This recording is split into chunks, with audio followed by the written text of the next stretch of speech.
Welcome to the Forbidden Podcast, a space where you might find inspiration, motivation, or even a key to a door in life you never knew existed. I'm your host, Scotty Kirkbride. I've chased many paths to success and worn the cost that comes with them, from competitive sailing in my youth to becoming a master chocolatier in the Lindt kitchens, from being set on fire as Batman with a real explosion about to go off in my face, with the countdown timer and everything, to being smashed through doors by Vin Diesel, or building epic fight sequences on Bollywood film sets with incredible local and international talent. I've been blessed to learn from the best. And what I discovered in this, when I focused and applied the same fundamentals, I could achieve anything. And I did, time and time again. It became a game, and I was quite good at it. But what I didn't understand was the hidden costs of success. That took me years to figure out. So let's dive in. If you've made it this far, welcome to the Forbidden. You've just earned your white belt of life. Free choice. Where did the name Forbidden come from? And what does it mean to me? It started with the question I dreaded the most. Hey Scotty, so what do you do? People expect a neat answer, a job title, a label. But for me, creativity never fit inside a box. And in a structured world, there are rules, processes, expectations. But as a structured creative, I saw something else. Countless other paths, opportunities, with even greater reward at the end. But to most people, those paths felt forbidden, off limits. But I wanted to share them. Why is it important? Because my journey has taken me across many different worlds. From sailing, chocolates, film, stunts, horse riding, surfing, filmmaking, storytelling, guiding. You know, it all became the same. It's just a state of mind, and anyone can reach it. Once you understand the energy systems and learn to find your own flow state. So, why build this platform? Because once you see the state of the collective, you can't unsee it. And quitting, that's not an option for me. They say evil triumphs when good chooses to do nothing. So this is me, stepping fully into my path. Forbidden is my banner, a way to bring together the lessons, the perspectives, and the energy that carried me here. Welcome to the Forbidden. What does flow mean in my life? Not just in sport, but in creativity, in stunts, in cooking, in writing. For me, it's about being in a calm state of mind, a state that allows me to clearly see and distinguish between interactions, to recognize the potentials in each moment, to measure the cost of success in the now, which ones are worth fueling, which ones to doust or avoid completely. And here's the key. It all happens in the now, the moment when the signs appear.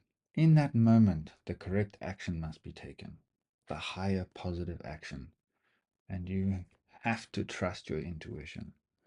Trust all your senses to guide you in that very moment of the now. But here's the problem. Most of us have lived through events that skewed or corrupted that inner compass. Moments where we lost faith in it. Over time, humanity has almost forgotten it exists completely. And I guess that's why I went through everything I did. To bring credit back to this perspective. To highlight the common factor between all my experiences. And that common factor is flow. Flow is giving yourself the best opportunity for success in sport, in art, in life. Why do I feel like my life experience makes me a good guide for this conversation? That's a good question. And honestly, sometimes I don't know the answer myself. But here's what I do know. I've spent my whole life looking at this thing we call life as a game, a challenge. And I dedicated myself to exploring it, studying its cycles, trying to be the best version of myself, one page at a time. I feel my perspective matters because it was forged in fire. I came out the other side alive, with a strong belief in who I am and what I'm capable of. Not because I had all the answers handed to me, but because of pure exposure, pure adaptability. It's the SAS's motto, who dares wins. And that's the spirit I want to bring to this conversation. So what's the common thread between all my different careers? Pastry chef, stuntman, surfer. This is the easiest and the hardest question to answer. The simple truth is it's all the same. It takes the same ingredients to bake a cake as it does a brownie. The difference is only in the method, and life works kind of the same way. Knowledge and experience are accessible. We can use what we've already learned as the foundation for the next learning curve. If we can label and identify the common factors, we adapt faster, with less doubt in the process. But there's another layer to it. I believe we live in a multiverse, where every possible outcome has already happened. And in the power of the now, we can reach into those versions of ourselves, download the lessons and apply them here in this moment. How? Through identification, recognizing the difference between positive and negative energies, because those energies lead to the physical opportunities waiting to be played. The real question is, can you step outside yourself and take the leap of faith? So why do we hold on to so many negative things that those past experiences have left us with? The anchors we hold on to that nobody else knows we're holding on to. And yet the expectation that we're waiting for someone to come and save us. I want to give you the tools to take your power back so that you can stand on solid ground and become unshakable. So, what is flow state to me and in my body? It's hard to label because it's like channeling your higher self straight into the now. But let me try. Imagine a dance, pure dance, not performance, but expression. The kind where you let go of all the thoughts that weigh you down. I'm too fat, I'm unfit, I've got two left feet, I'm not good at dancing, not like my friend. Those voices, that's what people do to themselves right at the start.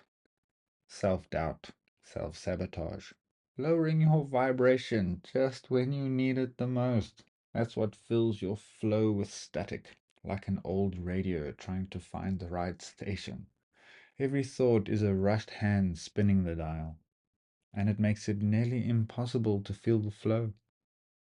Picture this. You're trying to balance a pen on your finger, and your friend keeps shaking your shoulders at random times. How long can you hold it? That's what your mind does to you while you're trying to balance life. Friends, work, play. Your own thoughts shake you at the core. Did I take out the washing? Did I grab the kids' things from school? What's for dinner tonight? Am I enough? The questions are static in your soul's connection to your higher self. But when you let them go, when you quiet those voices, suddenly more options open up. In that moment, pure intuitive decisions rise to the surface, and you step into the real flow. What does it feel like? So, as I get goosebumps all over my body, it's an internal hum, a vibration. It feels like love and silence at the same time. And in that silence, you can do anything, even walk on water. Do you believe it? Then take the first step. So let's dive into a little bit of a fear kind of question. What role does fear play in stunts, surfing, or creative performance? Honestly, this is huge. It's so big it could have its own episode. Because fear, that quiet, heavy weight, is often the single thing that blocks the flow. That flow that comes from the higher self. See, any fear that isn't addressed, named, or acknowledged, it sticks right at our feet. It blocks our root chakra. It's like a high-powered sports car, but it's anchored to a wall. All that energy, all that potential Spinning tires, smoke everywhere, maybe even breaking parts, but not moving forward. That's what unprocessed fear looks like. Thoughts, memories, doubts holding us back from life, from performance, from pure flow. But here's the beauty: once you release it, life changes. Fast, wildly, suddenly, the paths open. Fear isn't just something to get rid of, though. It's something to transmute, transform the negative experiences into positive force. And yes, it takes skill, awareness, connection, because fear isn't just yours. It interacts with the energy of others. To move it safely, you need to know how to do it without uprooting someone else's journey. And of course, there's only one way I learned that lesson, right? So fear isn't the enemy. It's the signal, the invitation, and once you dance with it, your flow becomes unshakable. So I'd love to share a story where I had to overcome fear in a high skill situation where I didn't give myself the best opportunity for success. I call this story Crashing My Wife's Ferrari. Pure overconfidence mixed with ego, mixed with skill and ability to overcome fear. I decided to take our young horse Fiddler for an easy morning outride. I had ultimate confidence in him and his characteristics he had shown us to have the confidence to take him on this journey. Or so I thought. And oh boy, did I really not give myself the best opportunity for success. I was in shorts, flip-flops, and a t-shirt. With a helmet, at least. Stupid, I know. I tacked him up, and my partner was going out that morning, so it was just Fiddler and I. We set off down the farm road, and honestly, what a lovely horse. His mentality and ability is incredible. We headed down the road and headed towards the fire break, which is a bit narrow and thick, and the Port Jackson trees on each side. And as we turned down the path, Fiddler stopped, like dead, boom, in his tracks. And I was with him, connected, so it didn't unsettle me. I knew it was inquisitive caution. So I just, little tickle on the wither, easy boy, because I know he's on that button between fight and flight. So through my seat, once I'd assessed the situation, I asked him to move on in a kind, confident manner. Come on, lad. With a positive tone, a good squeeze. I need it. And we're off. Full confidence again and empowered by overcoming a fear. So we marched on. We came into the fire break, and just as we were taking it easy, chatting to him, crack, this branch breaks in the bush. And yeah, he is on full alert. I don't know if you can try imagine the feeling of fear being created by a 700 kilo animal being transferred through that connection into your body, plus your own. And I quickly asked out loud, "Hello? Anyone there? Say something." Nothing. Fiddler's on ice. Can hardly see between his ears, his head is so high. Okay, it's nothing. Immediately calm down, and I don't feel I need to prepare for anything to jump out. So we relax. And what a good boy. He calms down, and we confidently march past the area the branch broke. And I had to try not to add anything more to him as we walk past. But I'm ready to catch him and correct anything, but not acting as if it's going to happen on any level. This connection is transparent. Any fear, a squeeze in the wrong place, and he's gone. But yet, we overcame another fear, another challenge. Wow, what a good boy. He starts to push off and loosen up. And I sit.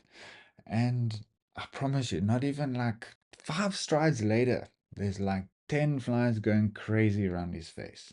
From now the sweat, I guess. And I didn't put fly spray on his face, as he truly doesn't like it. And I didn't want to upset him in the tack up, right? Give myself the best opportunity for success. So now he's shaking his head and getting irritated. And we're walking, it's hot, the flies. I'm like, okay, forward movement. Let's trot. That'll keep them off. A small aid, and he's trotting. A bit tight, no expectations. Just let's move. Now I'm in shorts, right? I didn't plan to trot.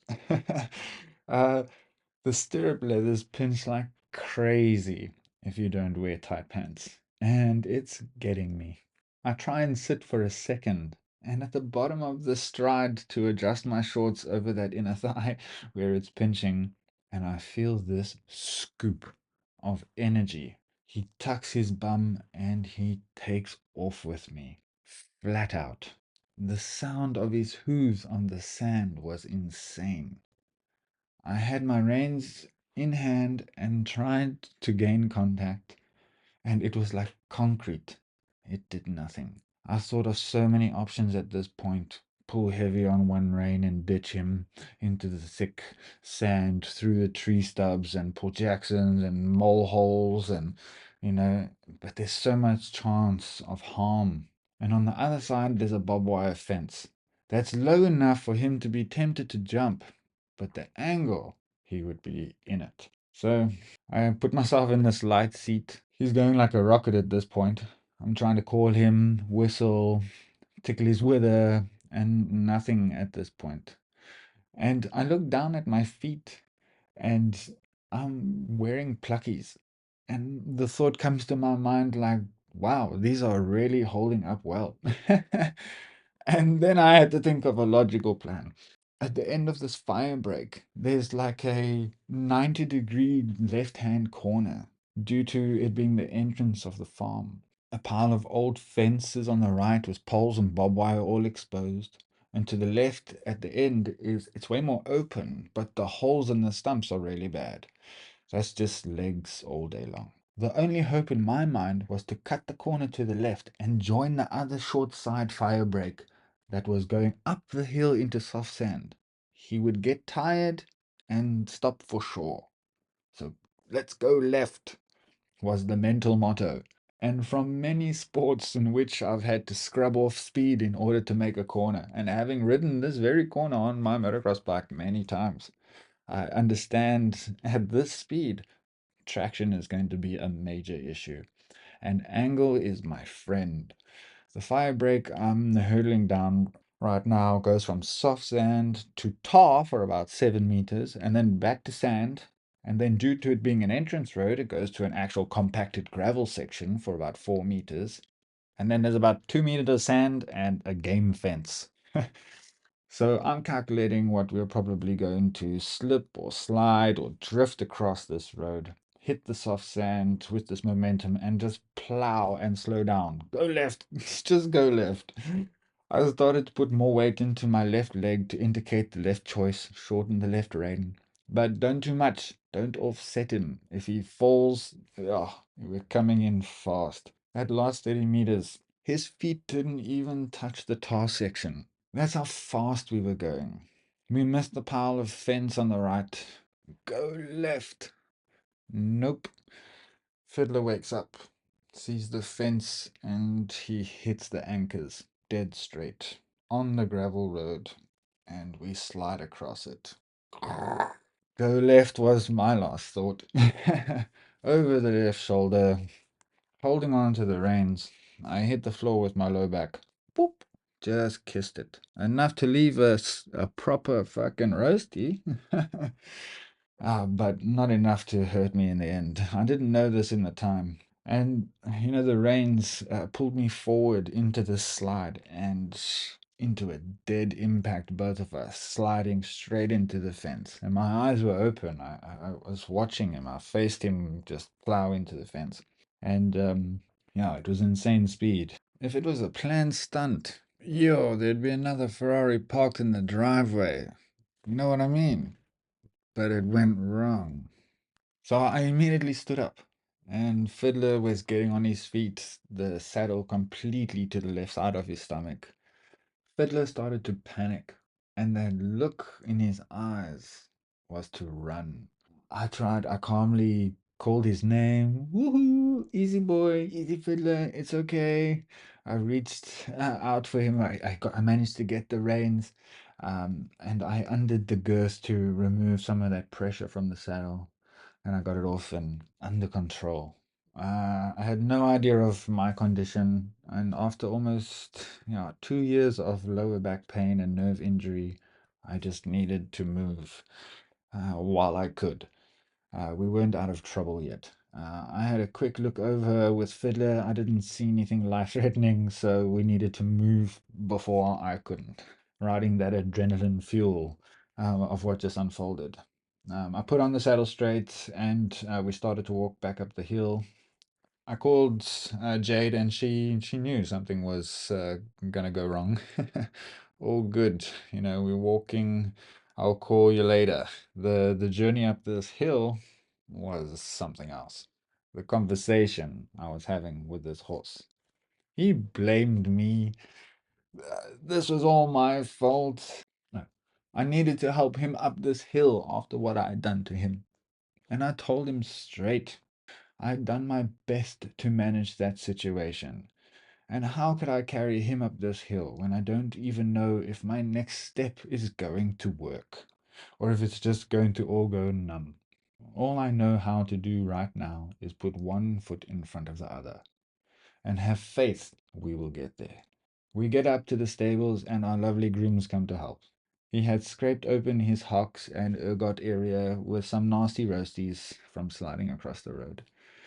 I took loads of pics and cleaned it all up, and to our best of our ability. And we still opted to get the vet out, which that's the correct decision. And he was fine. The the scrapes on my back looked nasty, and right on the area I had my bulge discs, and yet I walked away. And Fiddler recovered well. And of course, the desensitizing structures were put in place to manage that trauma for him. For me, it was about telling my story and learning from this incredible experience of the balance between ego and talent and connecting to a whole new communication source with myself and nature. So, how do I now mentally prepare for chaos, explosions, high falls, horses, fight choreography? It's all about owning that space between you and your fears and allowing yourself to perform mentally and physically. Some people can just switch off that inner voice. Others have so many voices inside, it's hard to even hear who they are.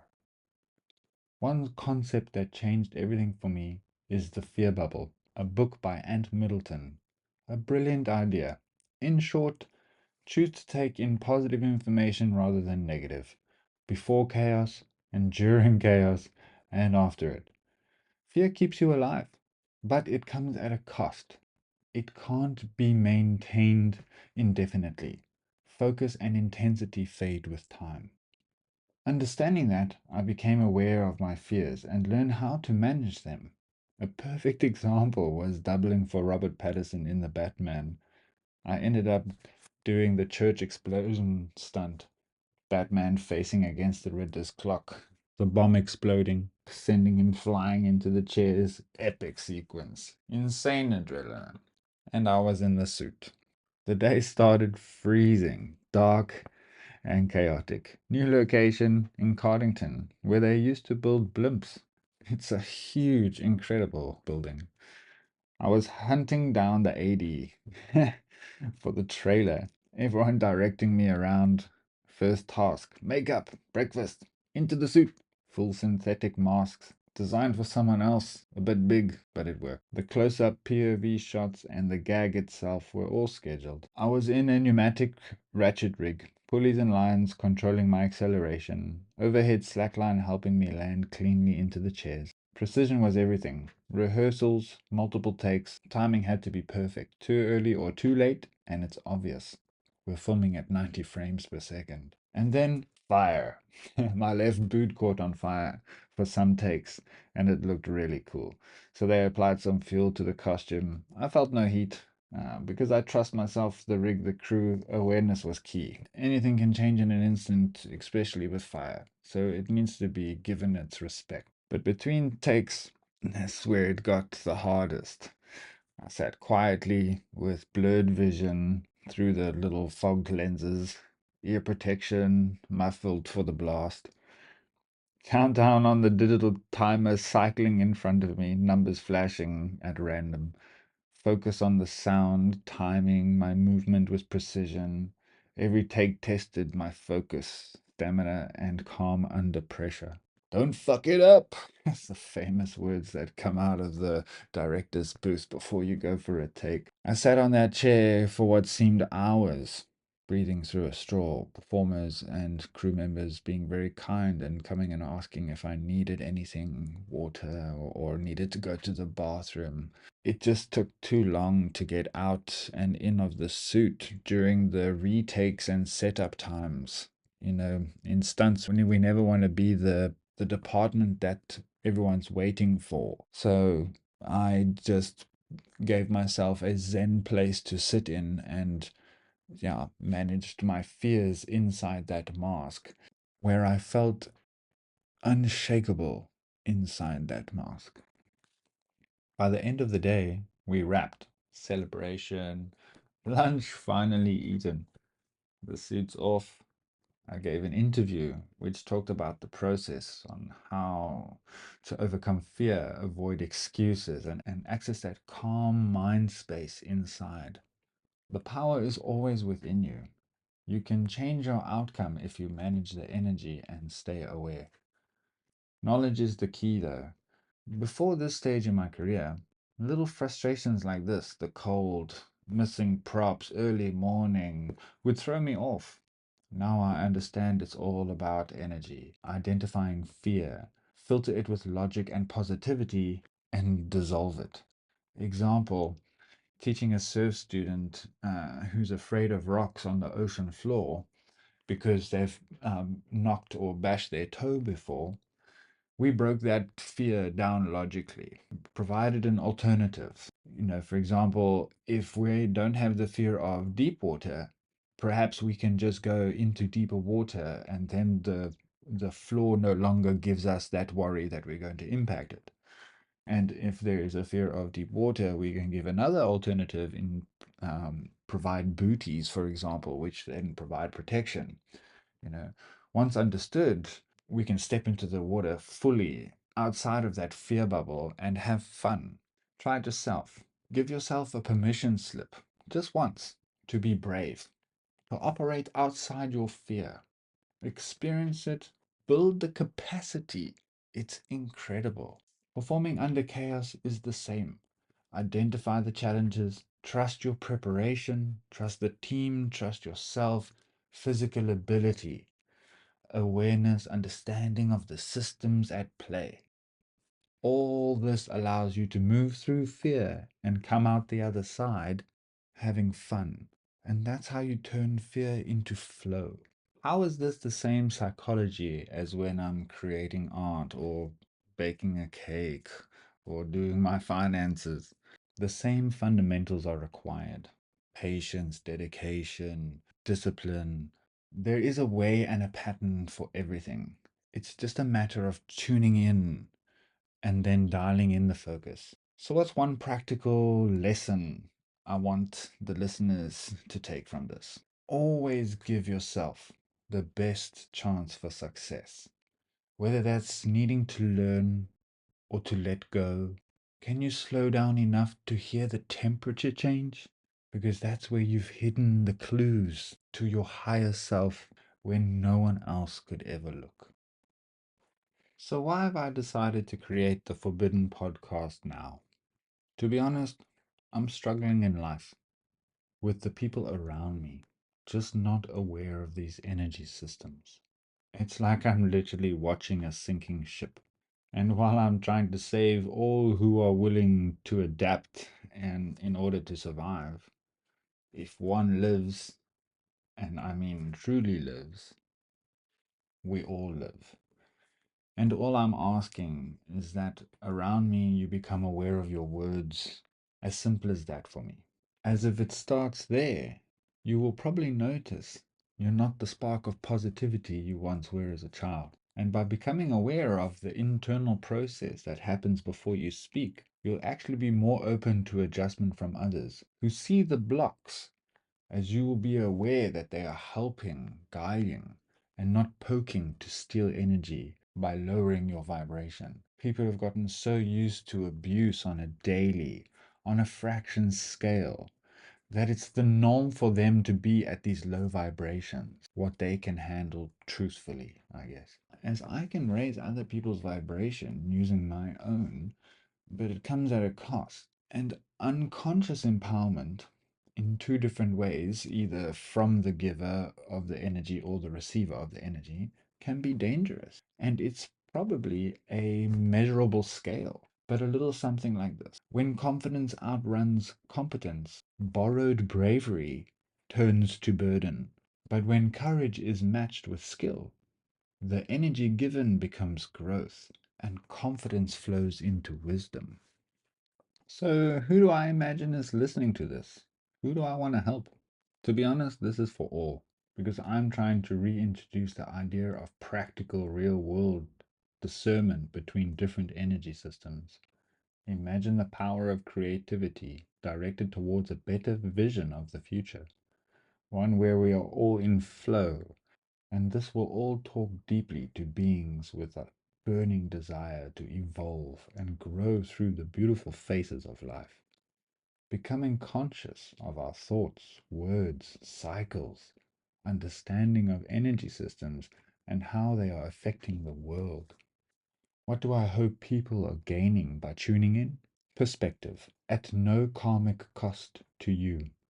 Learn from my mistakes and my successes, and choose with real choice your own path to success. The ability to tune into anything, and what is the volume button, and how to fuel it. So, what makes this podcast different to other psychology performance channels? Pure unguided experience with the scars and trophies to prove I did it all and came out the other side a happy, humble, good person with the drive to transmute my extreme conditions and experiences into life changing guidance for others. Because the world deserves the open handed guidance that I didn't get. And on that note, that brings this first episode to an end. I want to thank you if you've made it this far. You're a part of this new journey, this first page turned, and it's only going to go up from here. I'm very excited to get started on episode 2, where we are going to dive into the nitty gritty of the exciting world of cinema. Jump in. And remember, be kind to yourself. You are the light. Go shine bright.